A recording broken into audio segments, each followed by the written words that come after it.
شخصی که جنازه مادر خودش را با طریق SMS خواند نفر است ملعون در این دنیا و در اون دنیا. حرص و طمع تا اندازه اخلاق انسانی کبیری را کند ساخته بود که وقتی که مادر پیرش کمپیر ساچک در بستر بیماری نفسهای آخر خود را میکشید و تشنه دیدار فرزند در لحظه های آخر عمر بود، کبیری راه مسکو را پیش گرفت تا در کنفرانس مرکز کرنگی اشتراک نماید و $100 مفت دریافت کند. هنوز کنفرانس آغاز نشده بود که از فوت مادر خبرش دادند، ولی او کوشش بهر بازگشت و شرکت در جنازه مادر نکرد.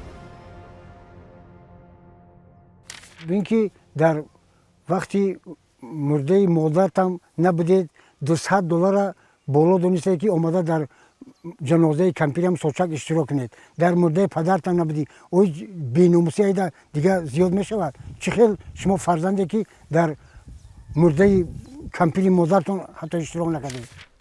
برعکس کشفیات نوی را برای حزبیانش اختراع کرد. جنازه مادرش را با تلفن خواند.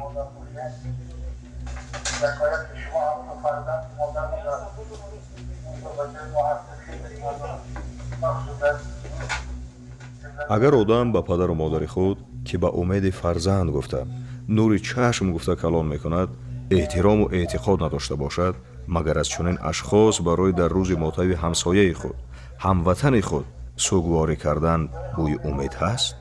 پس از چنین شخصی که حتی بلندترین مقدسات حیات انسان مادر در نزدش ارزش نداشته باشد چی جای گله است؟ برای او بر اینها وطن و ملت فقط مال بوده میتوانند برای فروش.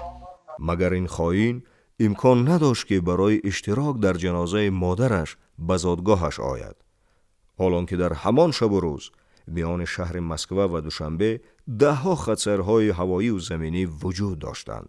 کبیری تو نامرد هستی، مگر تو کسی نیستی که جنایت خیانت را از پدر و مادر بالا گذاشته حتی در جنازه مادری کمپیر خدا رحمتی کمپیر سوچک اشتراک نکردی؟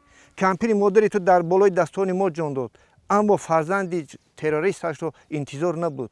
مردم دهه نام تو را دیگر شنیدن نمیخواهد.